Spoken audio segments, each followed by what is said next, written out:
104年的苏迪勒洪台哦，造成南四溪水是变甲真落，大台北地区上100万户停水。为着稳定大台北地区供水的品质，市政府要设一条翡翠水库直接到进水厂的地下供线，全长2.8公里的泵坑今仔拍通了。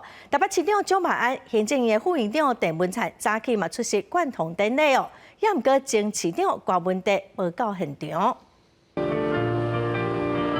有关大台北地区600万人用水，翡翠水库原水管泵坑经过4年，12总算全线拢通啊，象征大台北供水安全走向新的路站边。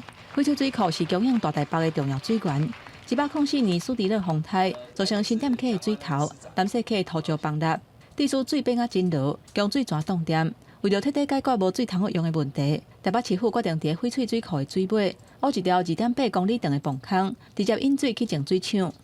这个翡翠园水管工程哦，那可以让大台北地区将近600万人的用水无虞。那这个工程会在明年的6月汛期来临之前完成。迄当阵的行政院长赖清德决定，中央拨8亿的经费，将台北市长郭文德入来推动的翡翠原水管工程。完工了后，按算储水量会当达到一天270万吨。按算明年6月水位重启进程，就会当完成全线送水。不过，这届泵坑贯通典礼的名单，煞无看郭文德，嘛无历任的市长出席。民众党质疑台北市府无诚意，蒋万安嘛出来背回。